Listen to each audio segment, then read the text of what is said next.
Assalamualaikum warahmatullahi wabarakatuh. Di sini saya akan menjelaskan tentang tumbuhan laut dan biota laut. Pengertian dari biota laut. Biota laut adalah semua makhluk hidup yang ada di laut, baik hewan, tumbuhan, maupun karang. Biota laut dapat dikelompokkan menjadi tiga. Yang pertama yaitu plankton. Plankton yaitu biota yang hidup di zona pelagik. Gerakannya sangat lemah dan tidak dapat melawan gerakan air. Plankton terdiri atas lapisan biota di laut, baik dari jenisnya maupun kepadatannya. Seluruh plankton membentuk volume biota yang luar biasa besarnya. Plankton digolongkan menjadi 4, yaitu ada fitoplankton, zooplankton, bakterioplankton, dan viriyoplankton. Yang kedua ada nekton, yang tergolong dalam hewan vertebrata, yaitu jenis ikan bertulang rawan, ikan bertulang keras, penyu, ular, dan mamalia laut. Vertebrata adalah salah satu divisi besar dari kerajaan hewan, yang terdiri dari semua hewan yang memiliki tulang punggung terdiri atas tulang vertebrata atau rawan. Kelompok organisme yang termasuk nekton adalah vertebrata dan moluska. Oke teman-teman, di sini saya akan melanjutkan Mbak Anissa Fatika Rizka yang sebelumnya membahas tentang 3 kelompok biota laut yang terdiri dari plankton, nekton, dan bentos. Nah, di sini saya akan membahas tentang bentos. Bentos itu merupakan sebuah organisme yang tinggal di dalam atau di dasar laut yang sering disebut dengan zona bintik.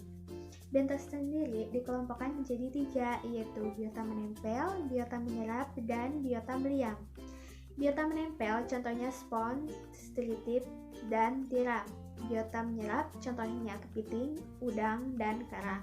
Dan yang terakhir yaitu biota meriam yang contohnya yaitu cacing dan kerang. Oke, selanjutnya yaitu manfaat biota laut. Manfaat yang pertama yaitu sumber makanan seperti udang, ikan, kerang, kepiting, cumi-cumi, dan lain sebagainya. Dan selanjutnya yaitu yang kedua yaitu untuk obat-obatan. Yang ketiga untuk penghasilan, contohnya yang tinggal di pesisir pantai berpenghasilan sebagai dari kerjanya sebagai nelayan.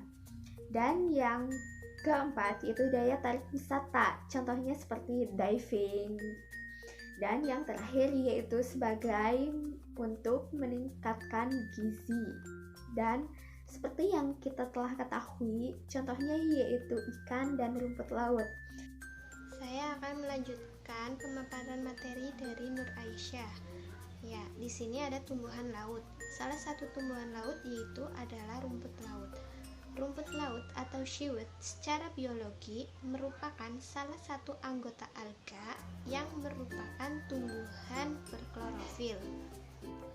Rumput laut adalah jenis ganggang yang berukuran besar yang termasuk ke dalam tanaman tingkat rendah dan termasuk divisi Talopita.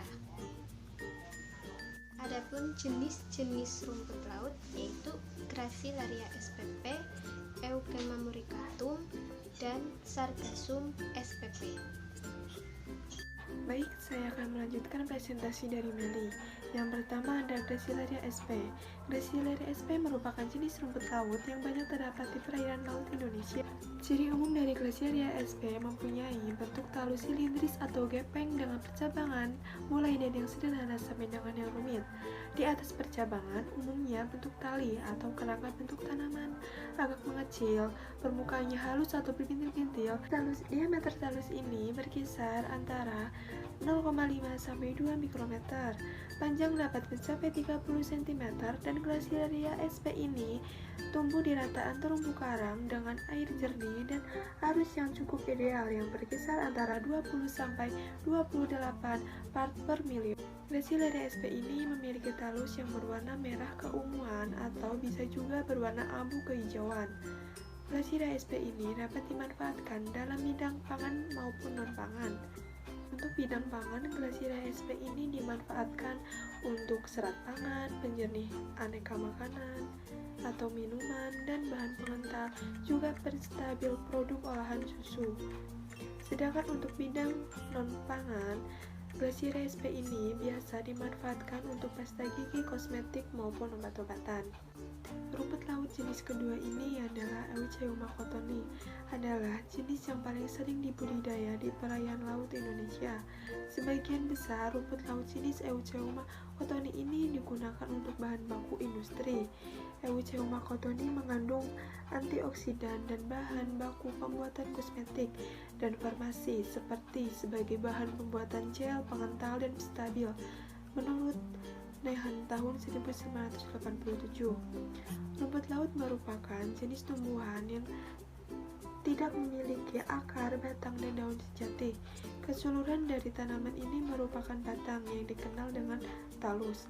Bentuk talus rumput laut bermacam-macam seperti pipih, tabung, gepeng, bulat seperti kantong, rambut, dan lain sebagainya. Talus ini ada yang tersusun hanya satu sel atau uniseluler atau banyak sel atau multiseluler. Rumput laut jenis ketiga ini adalah sargassum. Di Indonesia sendiri, sargassum masih terbatas dikarenakan permintaan pasar yang masih rendah. Padahal di sisi lain, sargassum mempunyai manfaat sebagai sumber gizi karena ia mengandung karbohidrat, protein, sedikit lemak, senyawa garam, kalium, dan natrium. Rumput laut jenis ini juga mengandung berbagai macam vitamin seperti vitamin A, B1, B2, B6, B16, dan vitamin C.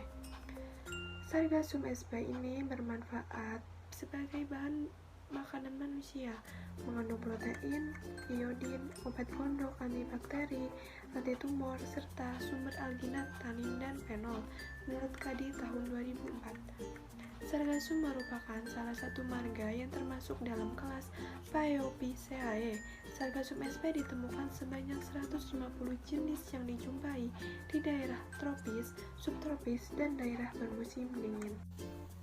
Saya akan melanjutkan presentasi dari Amelia Wahini. Penjelasan yang selanjutnya yaitu manfaat rumput laut. Yang pertama, menurunkan berat badan. Rumput laut coklat terdapat kandungan pigmen fukosantin yang bisa membantu metabolisme tubuh sehingga lemak dapat berubah menjadi energi. Yang kedua, menguatkan tulang dan gigi. Pada rumput laut terdapat lebih dari 60 mg kalsium atau kurang lebih 6% dari kebutuhan kalsium harian manusia. Yang ketiga, meningkatkan energi. Terdapat zat besi yang bisa memproduksi energi yang dibutuhkan untuk proses pembakaran dalam tubuh. Manfaat selanjutnya untuk obat tradisional, bahan makanan dan sayuran, bahan kosmetik dan kecantikan, penyerap karbon dioksida. Kemudian habitat rumput laut. Habitat atau tempat hidup alga adalah di air, baik itu air tawar, payau, maupun di laut. Selain itu, dapat pula di tanah yang lembab. Dapat menempel di tumbuhan lain seperti hewan, karang yang mati, potongan karang, dan substrat kelas lainnya, baik yang alami maupun buatan. Tumbuhan laut yang selanjutnya yaitu lamon atau yang biasa disebut dengan seagrass adalah tumbuhan berbunga angiosperma yang berbiji satu atau monokotil dan mempunyai akar rimpang, daun, buah, dan bunga. Jadi sangat berbeda dengan rumput laut atau alga. Baik, di sini saya akan melanjutkan presentasi dari Alifa tentang seagrass atau lamun. Yang pertama adalah hidup di perang pantai yang dangkal, dan yang kedua mempunyai tunas berdaun tegak, dan yang ketiga adalah mempunyai tangkai-tangkai yang menyerap efektif untuk berkembang biak atau berbiak. Kemudian ada manfaat dari lamun. Yang pertama adalah tempat berbagai jenis hewan dan tumbuhan, dan yang kedua adalah tempat mencari ikan dan hewan-hewan di laut, dan yang ketiga adalah tempat pemijahan dan perkembangbiakan anak ikan, dan yang terakhir adalah untuk rekreasi atau wisata. Kemudian ada jenis-jenis lamun, yaitu ada 3 jenis dari lamun atau seagrass. Yang pertama adalah Comunis rotundata. Tumbuh-tumbuhan ini terdapat tepat di bawah air surut rata-rata pada pasut purnama pada pasir lemburan. Yang kedua adalah Comunesia cerulata, memiliki rizoma yang halus. Tiap-tiap tunasnya terdiri dari 2-5 cm helai daun. Daunnya membentuk segitiga dan lebar dan menyempit pada bagian pangkalnya. Dan yang ketiga atau yang terakhir adalah Enhalus corydes, memiliki akar yang kuat dan diselimuti oleh benang-benang hitam yang kaku. Daunnya memiliki pasangan 2-3 pelepah bunga. Sekian dan terima kasih. Apabila ada kesalahan dan kekurangannya dari kelompok kami mohon maaf yang sebesar-besarnya. Semoga bermanfaat. Jangan lupa like, komen, dan subscribe di bawah ini. Terima kasih dan wassalamualaikum warahmatullahi wabarakatuh.